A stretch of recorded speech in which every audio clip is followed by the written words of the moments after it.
আসসালামু আলাইকুম lovely audience, আশা করি আপনারা ভালো আছেন। 37 বছর বয়সে কোহলি প্রমাণ করেছে যে অভিজ্ঞতা ও ফিটনেস দিয়েই বয়স একমাত্র সংখ্যা, ঠিক ফোকাস ও মেন্টাল দিক থাকলে কিং কোহলি এখনও বড় ইনিংস করতে পারেন। তার 100 রানগুলো শুধু নিজস্ব রেকর্ড নয়, দলকে স্কোর বোর্ডে বড় ইনিংস তৈরি করতে সহায়ক করে, যা অন্যান্য ব্যাটারদের জন্য সুবিধা তৈরি করে। কোহলির প্রত্যাবর্তন ও ধারাবাহিকতা অনেক তরুণ খেলোয়াড়দের জন্য উদ্যোগকর।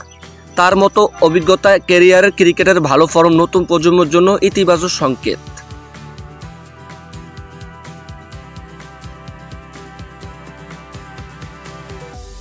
কোহলি 2025 সালের শেষ দিকে ইন্ডিয়া ন্যাশনাল ক্রিকেট টিম এবং সাউথ আফ্রিকা ন্যাশনাল ক্রিকেট টিমের সাথে সিরিজের আবারও দুরন্ত ফিরে এসেছে। পরপর 2 ইনিংসের 100 রান হাঁকাতে সক্ষম হয়েছে। প্রথম ম্যাচে 135 রান ইনিংস 120 বলে এবং পরের ম্যাচে 90 বলে 102 রানের ইনিংস। দ্বিতীয় ম্যাচে তার 102 রানের ইনিংস ছিল আন্তর্জাতিক ও ওডিআই ক্যারিয়ার 53তম 100 রান। প্রথম ম্যাচে তার 100 রান কারণে ভারত ছিল জয়ের ধারায়, যা শেষ পর্যন্ত তারা জয় দিয়ে শেষ করেছেন।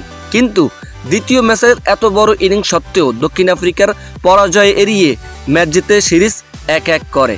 অর্থাৎ কোহলি ব্যক্তিগতভাবে তার ফর্ম ও ব্যাটিং ধারায় একটি বড় রিটার্ন দেখাচ্ছেন।